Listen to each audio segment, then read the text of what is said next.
பல வருஷங்களுக்கு முன்னாடி ஒரு பாட்டி அதிகாலையில குளிர் நேரத்துல வெண்ணெய் எடுத்து நெய் காய்ச்சிடலாம்னு முடிவு பண்ணி உரலை பயன்படுத்தி வெண்ணெய் கடைஞ்சிட்டு இருந்திருக்காங்க. அந்த நேரத்துல பாட்டி வெண்ணெய் கடையாம இருக்கும்போது வேற யாரோ வெண்ணெய் கடையிற மாதிரியான சத்தம் பயங்கரமா கேட்டிருக்கு. உடனே அந்த பாட்டி அக்கம் பக்கத்துல வேற யாரோ வெண்ணெய் எடுக்கிறாங்க போலன்னு நினைச்சு வெண்ணெய் உருண்டைகளை சேமிச்சு வைக்கிறதுக்காக மண் பாத்திரத்தை எடுக்கிறதுக்காக வீட்டுக்குள்ள போயிருக்காங்க. அடுப்படிக்குள்ள போன பாட்டி பாத்திரத்தை எடுக்கும் போது ஜன்னல் வழியா வெண்ணெய் கடைஞ்சிட்டு இருந்த உலக்கை அசைறத கவனிச்சிருக்காங்க. உடனே வெளியே ஓடி வந்த பாட்டி வெளியே யாருமே இல்லாததுனால காத்துக்கு உலக்கை அசைஞ்சிருக்கும் போல நினைச்சு கண்டுக்காம வெண்ணெய் எடுத்து முடிச்சிருக்காங்க.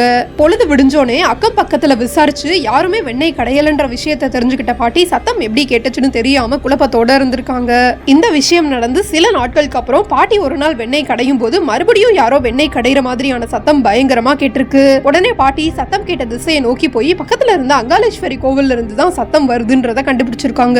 அன்னைக்கு இருந்து இப்ப வரைக்கும் கோவிலுக்குள்ள வெண்ணெய் கடையிற சத்தம் எப்படி கேட்டுச்சுன்னு தெரியலன்னு நல்ல நாட்கள்ல சாமிக்கு வெண்ணெய் வச்சு வழிபடுறதாகவும் சொல்றாங்க.